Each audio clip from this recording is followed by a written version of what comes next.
Hello and welcome to another episode of me reacting to fan-made cards. Today I'm reacting to a set of fan-made cards that were sent to me by Mokeji. Quite a lot of cards, 17, a few corps and a few project cards, so let's hop right in.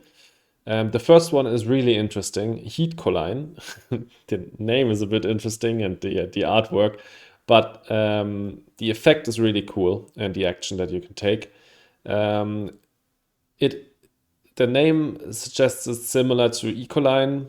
And yes, it's also really good for like pushing one of the global parameters, but in a different way. And I think it's quite intricate how you can play this. So first of all, you get one factory each time you raise the temperature. You might wonder what a factory is. It's explained down here. So you basically just take a bronze cube and place it on a tile on the map. That tile then is not reserved. Anyone can place a city or a greenery or anything on there. And the player who places something on that tile where the bronze cube is located, they get 1 MC. You can basically spread as many of these bronze cubes as you want. You just need to raise the temperature for that. And you also get one for free at the start of the game, as well as power tech, which is nice. It's a bad tech, but I always love when fan-made cards do something interesting with the power tech. And then 42 MC, which is not a lot, but I think the ability and the prod that you also get, one power prod and one heat prod, make up for it. And then you have an action, which grants you one heat or one MC for each factory you have placed on the map. Obviously, other players can replace your factories by placing tiles on the spots where your factories are located, so they can nerf your action. And this is something they gotta do if you are heavily going to into like increasing your heat and raising the temperature. Because once you have like 3, 4, 5 of these factories on the map, you can basically get 3, 4, 5 heat or MC per gen extra. And that's really, really good. I thought a little bit about this, how I would like to play this, because obviously you could also place a factory, gather the placement bonus, because that's something I didn't say. The factory gains the placement bonus, not an adjacency bonus, so no adjacency bonus to oceans, but you get the placement bonus. For example, if there's like 2 plants there, you get those with the factory. And then the player that places a tile on top of the factory and replaces the factory doesn't get the placement bonus anymore, but they get that 1 MC.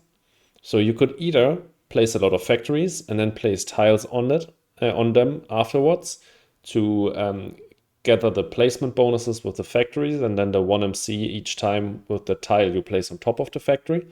Or you can try to protect your factories by placing tiles around them to have them stick around for longer for this action. Obviously, the payout, if you have them stick around for longer, is higher because then you can get that 1 MC each gen or 1 heat, which is even better. But the risk is there that your opponents place tiles on the factories, disrupting your grid, removing your factories, and just being a nuisance. But the main way or the most tiles you're going to place in a game are with greeneries, and greeneries need to be placed adjacent to your own tiles. So if you place tiles around your factories such that your opponent cannot access this area where all of your factories are located, then you can basically protect these factories from at least your opponent's greeneries. I think that's how I would like to play this.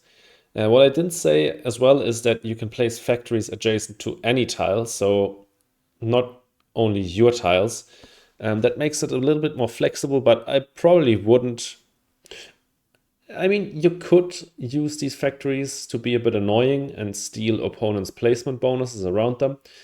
For example, if an opponent places like a city and there's like a lot of plant placement bonuses around that city that he wanted to pick up to then put greeneries around his cities, you can steal those.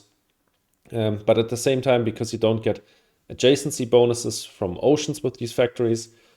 That's a lost opportunity. Something that probably should be clarified is these factories don't collect adjacency bonuses, but do the tiles that can be placed on top of the factories replacing them, can those collect the adjacency bonuses? They cannot collect the placement bonuses as it says down here, but can they collect adjacency bonuses from oceans?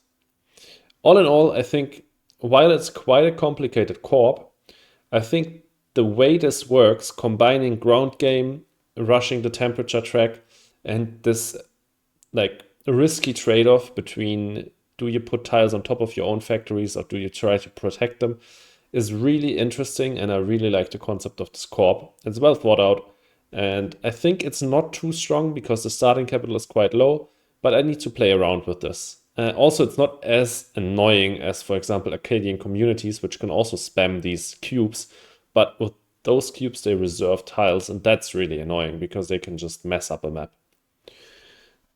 Next up, let's just bring this down a bit again, like that. Next up, we have Hydrozone, another really interesting corp with another really, really interesting trade-off. So Hydrozone introduces another standard resource that only Hydrozone can use, the water resource. That's why they have like this production board on top of the card. So you are placing a cube on here that indicates how much water production you got. It starts with 42 MC prod, a science tag. It instantly starts with 2 water production. So you place a cube on this 2 here, and it instantly starts with 3 water. So similar to Heatcoline, starting with 2 plant production and 3 plants.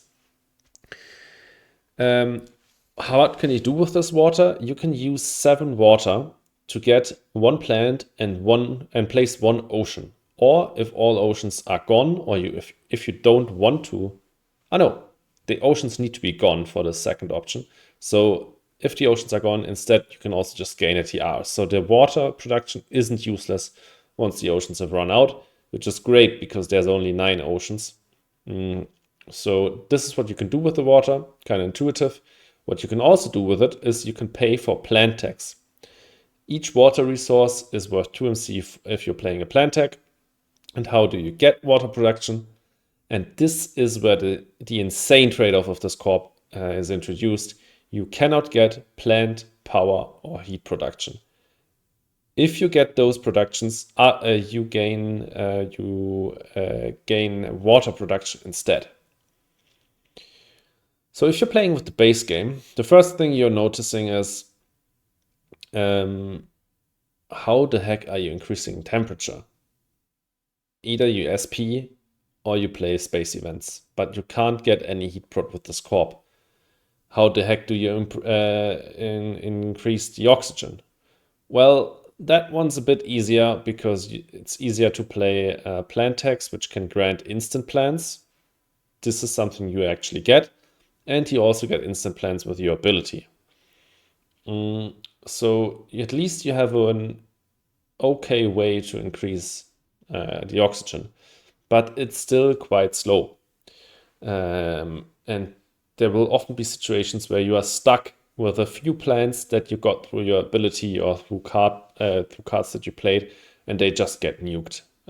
Because without plant prod, it's often really hard to get to 8 plants to convert. Temperature is harder because there's a lot of temperature steps. Yes, there are quite a few space events, but without heat prod, that's going to suck. But then the main problem arrives with colonies. You can't get power prod with this corp.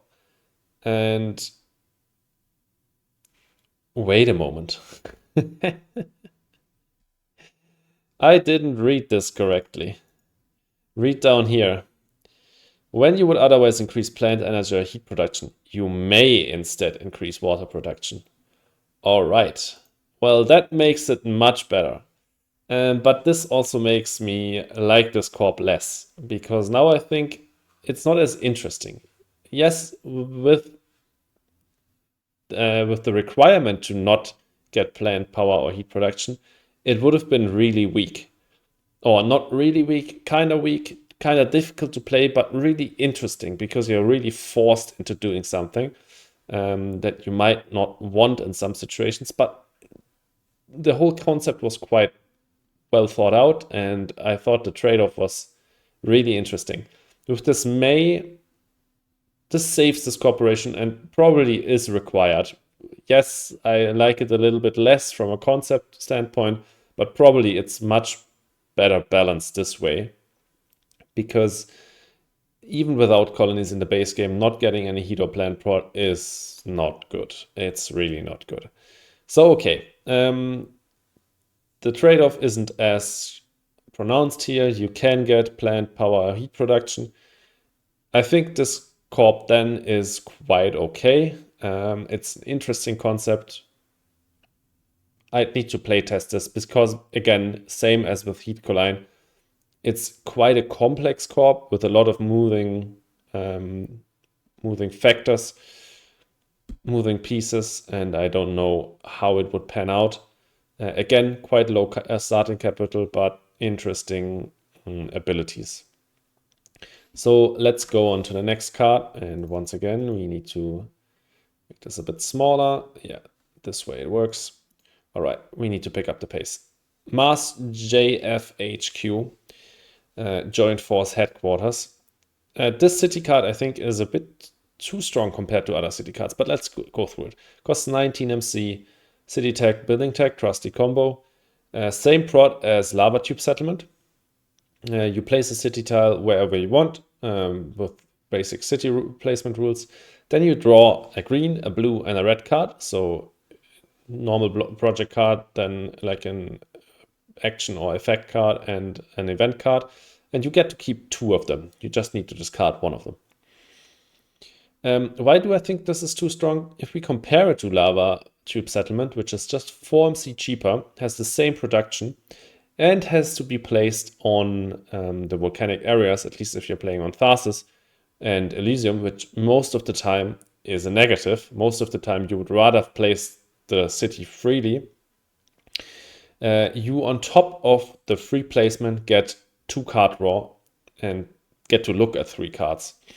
The 2 card draw alone is worth 6 MC, and then maybe 1 or 2 MC more for looking at another card and having more choices. So that's like 7 to 8 MC worth in value for paying 4 MC more. Lava Tube Settlement is not a great card, but even if you compare it to Cupola, which costs 3 less and grants 1 more MC prod, I think the card draw makes up for it.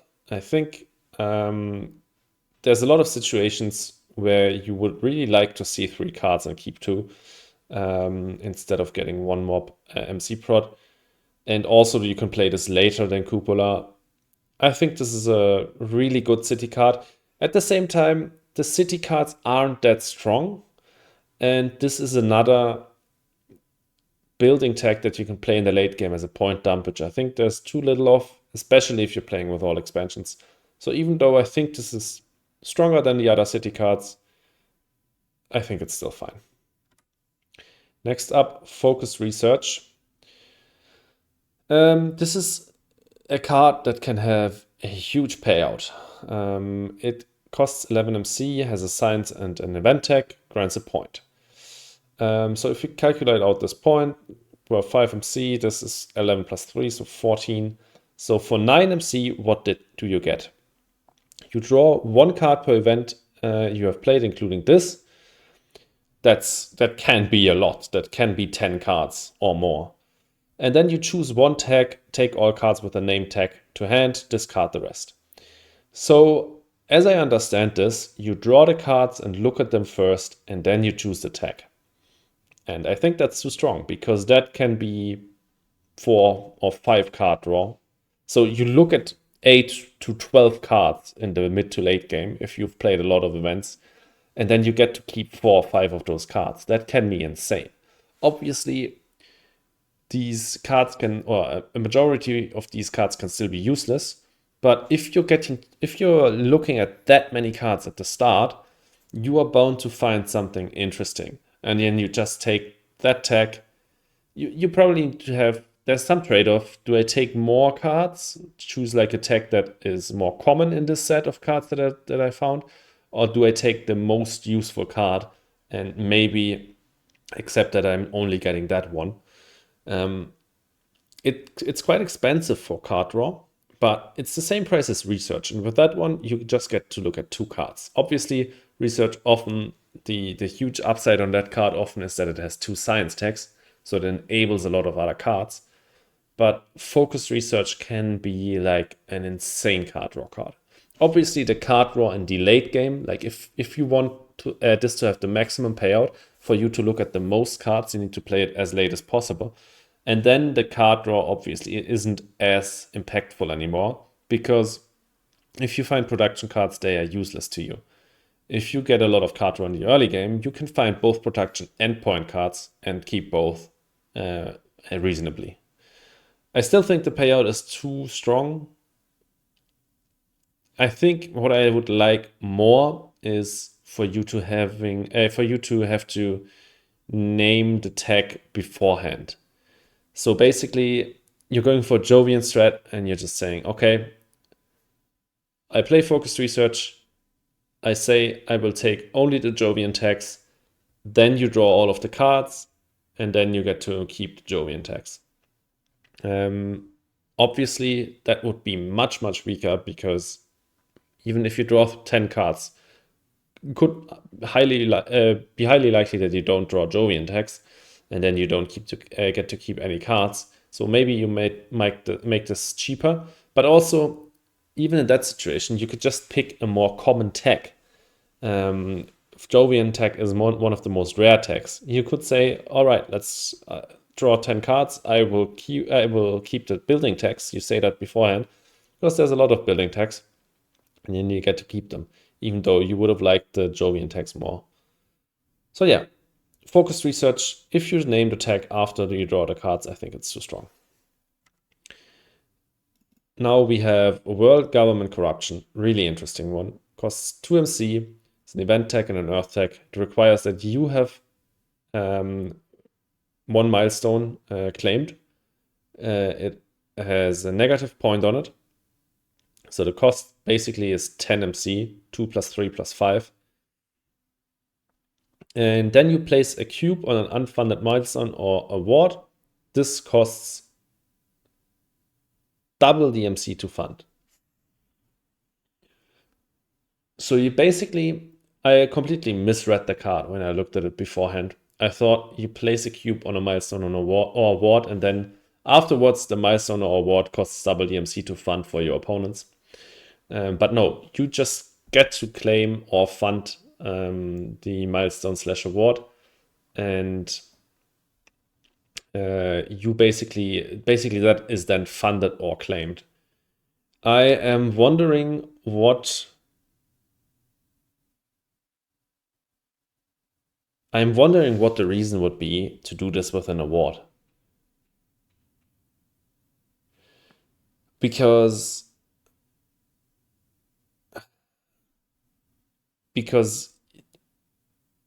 you don't need to reach a requirement to fund an award. You could just do this without world government corruption. Place a cube on an unfunded milestone or award. This costs double the MC to fund. I get it with a milestone, obviously. Let's say you're funded Planner, your opponent has funded Terraformer, he's close to funding Gardener, and you just play World Government Corruption and claim one of the remaining milestones, so he can't claim his milestone, and you get the 5 points out of that milestone, but you pay double the amount for the milestone, and you also pay for this card and get a negative point. I think that would pretty much be balanced. It's a hate card.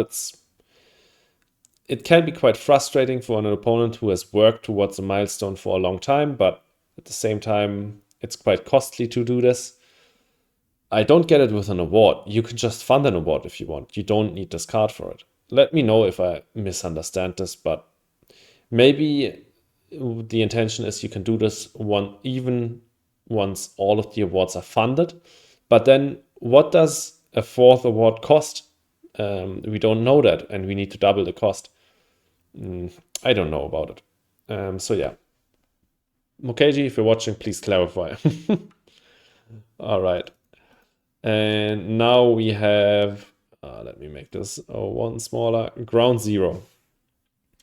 This is the last corp. It starts with 4 TMC. It draws you 2 event cards immediately. It has an event tag, which is already interesting. You might think, oh, what does the event tag do? Well, when you play event cards, they remain face up and their tags remain in play. They are still event cards, so Media Group and Optimal Arrow Breaking will still trigger, and I see theoretically if you're playing with Merger. And this makes a lot of event cards much better. For combos, I mean, something like Tech Demo will suddenly help you get a GT down. That's really good. Something like Harvest will help you get NRA down. There's a lot of combo potential, but most of the combo potential is not that pronounced. There's not that many science events. There's not that many plant events, which are the 2 best tags. And I think there's no Jovian events, so also for the Jovian combo, it's not that great. There's a lot of space tags on events, obviously. There's a lot of earth tags on events, but those combos aren't that strong. So what do you do with space tags? You basically only have freaking satellites afterwards. And for earth tags, you have like Cartel and Miranda Resort. It's interesting for all kinds of milestones like Diversifier, and then stuff like, I think the one award on which Ground Zero is really busted is Space Baron, because there are a million space events, and usually those don't count towards Space Baron, obviously. So yeah. One more thing, if the card remains face up and the tags remain in play, does that mean the card remains in play? Because that could be like relevant for Celebrity, where also the huge space event cards, for example, that cost more than 20 usually don't count for that award. Do they with Ground Zero? The value of tags is often a bit debatable, so I don't quite know if Ground Zero is too strong or too weak. I'd need to play test this, but obviously this is an effect that is not as much out there as the other ones. It's a bit more based on, like, I could imagine this being like an expansion corp in a future expansion. It's not that complicated. It's an interesting effect still, so I like it. Next up, we have Administrative Capital. This one is an insane point bump, especially in higher player counts. It costs a lot, 23. I think that's the same as Open City, maybe 2 MC more, I don't know. Same combo as we know. It costs an power prot. It grants 1 MC prot for each city in play, not only your own. You play 1 city with this card, so at least 1 MC prot. But obviously you don't want to play this in the early game when there are no cities down. Why do I say it's a point bomb? It's a multiplier on cities. Only your cities. Also discounts city tags, not cities. But since it's an end of game point multiplier, it doesn't count wild tags. But there's corps with city tags, 1 and Prelude 2 that I don't remember the name. Spire, maybe? Maybe it's Spire. And it also counts like the off-mass cities because they have city tags. This can be huge. I said earlier, especially because of higher player counts. In higher player counts, the point is not, there's not more points for all of the opponent's cities, but at least you get more MC prot. So that was a mistake. But the card is still stronger in higher player counts because of the higher MC prot. And you will play, I guess all of the off-mass cities are more unlikely to be played in higher player counts because they are mostly engine cards, and higher player counts are more rushy. But still, this can be a huge point bump. If you play this with Tharsis in the last gen, it could be a 5 or 6 point card. And also if you go for Venus in space, this could be crazy. Might be a bit too strong. Don't quite know. Would need to playtest this as well. Green City, another interesting city card. At least I think it's a city card. So this would require us to have having a new custom tile in the game, which is looking like a city tile but green. So you require 8% oxygen. It costs 20 MC. Has city in the building tag as always. Eats up a power prod, but doesn't grant MC prod. It grants 2 plant prod. Plant prod obviously much more valuable than MC prod, roughly double the value. MC prod is worth 4.5 MC and plant prod is worth 12 MC, so even more than double the value. And I think this counts as a normal city for greeneries, so yeah. But what it also does, it grants you 2 VP if you have 6 greeneries around this city. I don't think this effect is too strong because you will never be in a situation where you place this and immediately have 6 greeneries around it. Your opponents will not let you do that. They will snack that spot before you can do it. And once you get it down, with like maybe at a maximum 3 greeneries around it immediately, you will have to take a few actions or even a few gens to put more greeneries around that city. And you can bet on your opponents playing a special tile next to the city if they have the slightest opportunity to do so. And then you just don't get the 2 points. It's not 1 point for 3 greeneries and then 2 points for 6 greeneries. You only get the 2 points if you have 6 greeneries around this city. It's still a city which you can play if you have power prod laying around, which you can pay for with steel, and which grants a lot of plant prod. So this can still be useful. I think these 2 points down here are not that strong because often you will get wrecked. Your opponents will, like, there's not even that many situations where you have 6 greeneries around a regular city. And if you put green city down, your opponents know they need to prevent you having 6 greeneries around that city. Next up, we have steam capture pumps. Remove 4 water from here to place an ocean anywhere non-reserved. For each temperature step, the temperature increases. You may pay 1 energy or 1 heat to gain water here. Okay, so no matter who increases the temperature, each time it is increased, no matter by who, you can pay 1 energy or 1 heat to get a water resource on here. So relatively passively, this is not an action down here. And then once you have 4 on here, you can use those to place an ocean.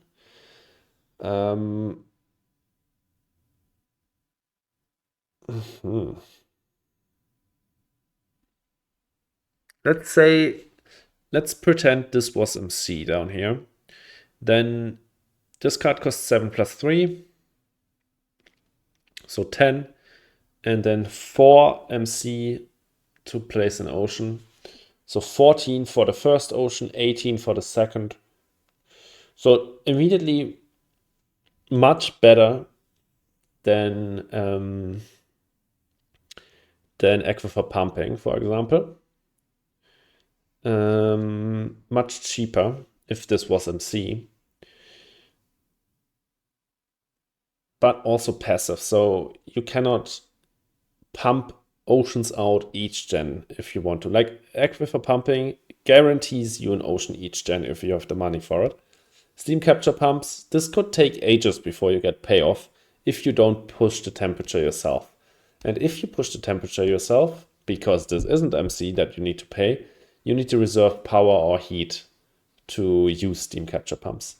One thing that is great is if you play demos, you can do this 3 times and immediately get 3 water resources. If you have a lot of heat prot, you can basically split your heat prot between raising the temperature and raising the oceans. That's nice because if you develop a lot of heat prot, but don't find oceans, this will help you with rushing enormously. Also, it will help you with not having like a million heat left over when the game is done. Still quite interesting. I think it's balanced well. This is costly down here because it's not MC, it's power or heat, but also it gives you the flexibility of choosing either one. Yeah, I like this. I really like this. And it helps you with rushing if you don't find, because oceans usually you need to put down with cards or costly SPs, while oxygen and temperature can be raised passively with the corresponding production.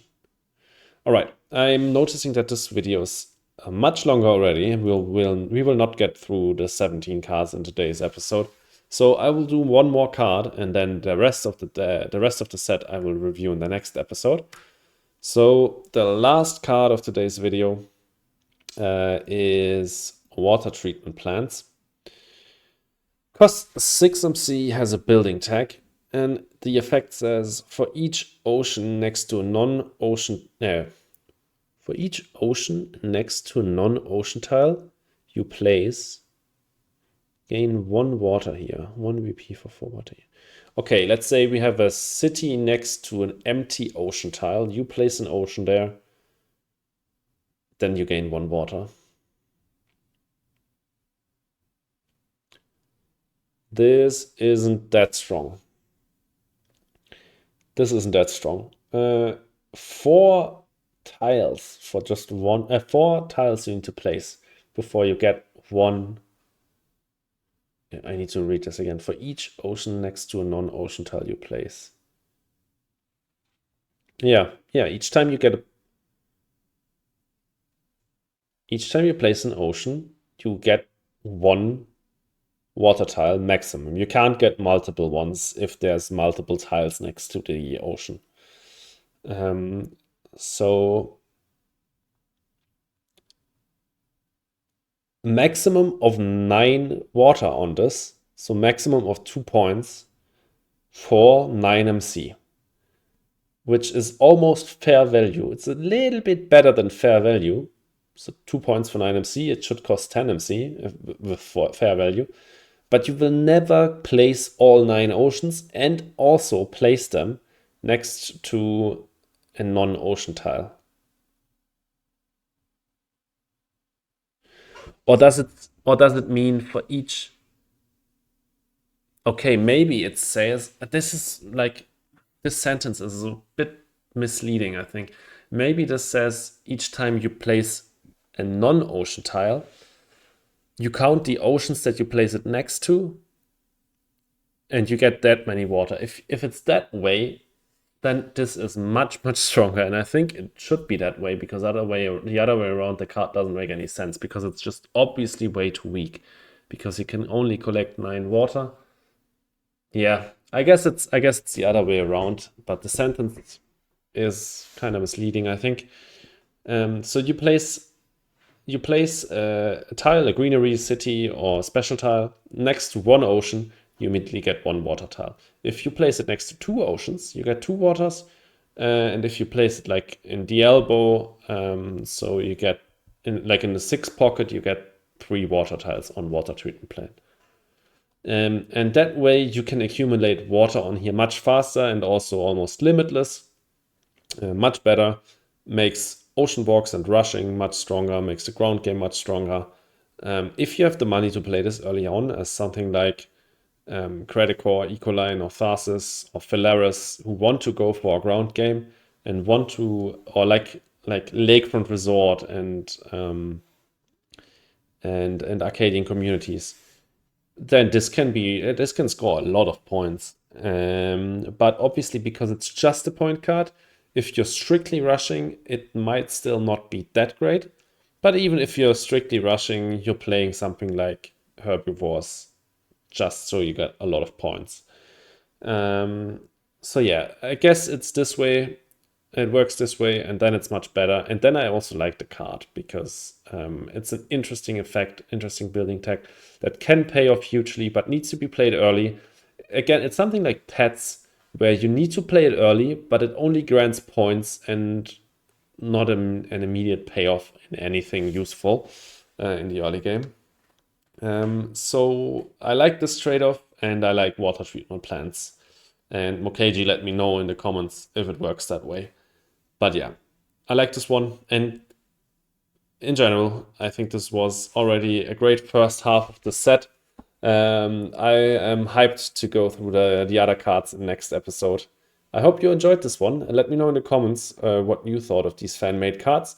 And as always, if you enjoyed the video, please leave a like and consider subscribing.